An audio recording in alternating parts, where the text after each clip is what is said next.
ದೈವದ ಪಾರಂಪರಿಕ ಆಟಗಳಲ್ಲಿ ರಿಷಬ್ ಶೆಟ್ಟಿಯ ಪುತ್ರ ಭಾಗಿಯಾಗಿದ್ದರು. ಅಂಗಣದಲ್ಲಿ ಸುತ್ತು ಬಲಿ ಉತ್ಸವ ಸಂದರ್ಭ ರಿಷಬ್ ಶೆಟ್ಟಿ ಅವರ ಮಗ ಭಾಗಿಯಾಗಿದ್ದು, ಇತರ ಮಕ್ಕಳ ಜೊತೆ ಪೋಖ್ರಿ ಆಟವಾಡಿದ್ರು 4 ವರ್ಷದ ಪುತ್ರ.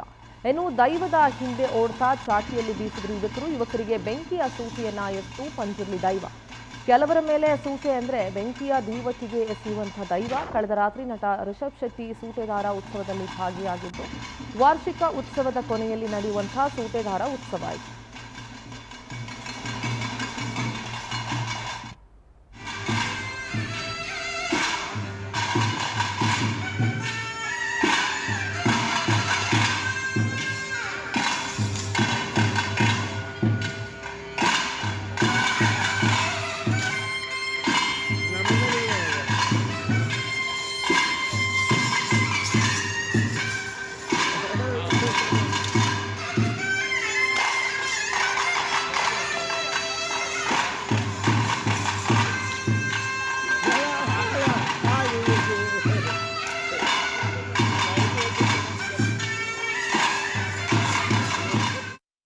ಮಂಗಳೂರು ಪ್ರತಿನಿಧಿ ಗಿರಿಧರ್ ಶೆಟ್ಟಿ ದೂರವಾಣಿ ಸಂಪರ್ಕದಲ್ಲಿ ಜಾಯ್ನ್ ಆಗ್ತಿದ್ದಾರೆ. ಗಿರಿಧರ್, ಕಾಂತಾರ ಪ್ರೀಕ್ವೆಲ್ಗೆ ಸಾಕಷ್ಟು ವಿಘ್ನಗಳು ಎದುರಾಗ್ತಾ ಇದೆ ಅನ್ನುವಂತಹ ವಿಚಾರವಾಗಿ ದೈವದ ಮೊರೆ ಹೋಗಿದ್ರು ರಿಷಬ್ ಶೆಟ್ಟಿ ದಂಪತಿ.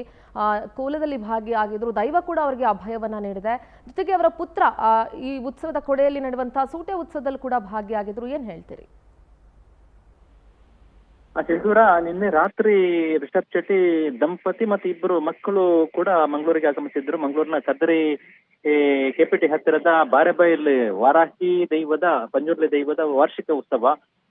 ರಾತ್ರಿ ಹೊತ್ತಿಗೆ ಒಂದು 11 ಗಂಟೆ ನಂತರ ಬಂದವರು ಬೆಳಗ್ಗೆ ಒಂದು ನಸುಕಿನ 4 ಗಂಟೆವರೆಗೂ ಇಲ್ಲಿ ಉತ್ಸವದಲ್ಲಿ ಇದ್ರು. ಉತ್ಸವದಲ್ಲಿ ಇಬ್ಬರು ಮಕ್ಕಳು ಕೂಡ ಉತ್ಸವದಲ್ಲಿ ಭಾಗಿಯಾಗಿದ್ರು. ಈ ವೇಳೆ ಸೂಟೆದಾರ ಉತ್ಸವ ಅನ್ನೋದು ಒಂದು ಪ್ರಮುಖವಾದ ಒಂದು ವಿಧಿ ಆಗಿತ್ತು. ಅಂದ್ರೆ ಸ್ಥಳೀಯ ಹುಡುಗರು ಅಂದ್ರೆ ಹಿಂದಿನಿಂದ ನಡೆದು ಬಂದ ಪದ್ಧತಿ ಅದು. ಈ ದೈವವನ್ನ ಅಣಕಿಸುತ್ತಾ ಒಂದು ಹಾಟಿಸ್ಕೊಂಡು ಹೋಗುವುದು, ಒಂದು ಚಾಟಿ ಪೆಟ್ಟು ಕೊಡ್ಲಿಕ್ಕೆ ಯತ್ನ ಮಾಡುವಂಥದ್ದು. ಅದಕ್ಕೆ ಪ್ರತಿಯಾಗಿ ದೈವ ಒಂದು ತನ್ನ ಬೆಂಕಿಯ ದೀವಟಿಗೆಯನ್ನು ಅವರತ್ತ ಎಸೆಯುವಂಥದ್ದು. ಈ ಪ್ರಕ್ರಿಯೆ ಕೂಡ ನಡೆದಿತ್ತು. ಇದೊಂದು ಅಂಗಣದ ಸುತ್ತ ಅಂದ್ರೆ ದೇವಸ್ಥಾನದ ಒಳಗಡೆಯೇ ನಡೆದಿರುವಂತದ್ದು. ಆ ನಂತರ ಒಂದು ಅಂಗಣದ ಒಳಗಡೆ ಸುತ್ತು ಬರುವಂತದ್ದು, ಮಕ್ಕಳು ಎಲ್ಲ ಸೇರ್ಕೊಂಡು ಸುತ್ತು ಬರುವಂತದ್ದು. ಮತ್ತೆ ಆ ಸಂದರ್ಭದಲ್ಲಿ ಸ್ಥಳೀಯರು ದೈವದ ಬಾವುಟವನ್ನು ಹಿಡ್ಕೊಂಡು ಹೋಗುವಂತದ್ದು ಅದು ಕೂಡ ನಡೆದಿತ್ತು. ಈ ಸಂದರ್ಭದಲ್ಲಿ ರಿಷಬ್ ಶೆಟ್ಟಿ ಅವರ ಮಗ ಕೂಡ ಅದರಲ್ಲಿ ಭಾಗಿಯಾಗಿದ್ದಾನೆ. ಆತನಿಗೆ ಸಣ್ಣ 4 ವರ್ಷದ ಮಗ ಆದ್ರೂ ಕೂಡ ಒಂದು ಕುತೂಹಲ ದೈವದ ಜೊತೆಗೆ, ಅದರ ಜೊತೆಗೆ ಬಾವುಟವನ್ನು ಕೂಡ ಹಿಡ್ಕೊಂಡು ಹೋಗುವಂತದ್ದು, ಮಕ್ಕಳಿಂದ ಎಳ್ಕೊಂಡು ಹೋಗುವಂತದ್ದು. ಇದೊಂದು ಅಲ್ಲಿ ಸೇರಿದ್ದ ಜನರಿಗೂ ಕೂಡ ಭಾರಿ ಕುತೂಹಲದ ಕಾರಣವಾಯಿತು. ಯಾಕಂದ್ರೆ ಸಣ್ಣ ಹುಡುಗ ಆದ್ರೂ ಕೂಡ ದೈವದ ಬಗ್ಗೆ ಭಾರಿ ನಂಬಿಕೆ ಇಟ್ಕೊಂಡು ಬಂದಿದ್ದ ಅನ್ನೋ ವಿಚಾರ ಭಾರಿ ಓಕೆ ಗಿರಿಧರ್, ಥ್ಯಾಂಕ್ ಯು ನಿಮ್ಮೆಲ್ಲ ಮಾಹಿತಿಗಾಗಿ.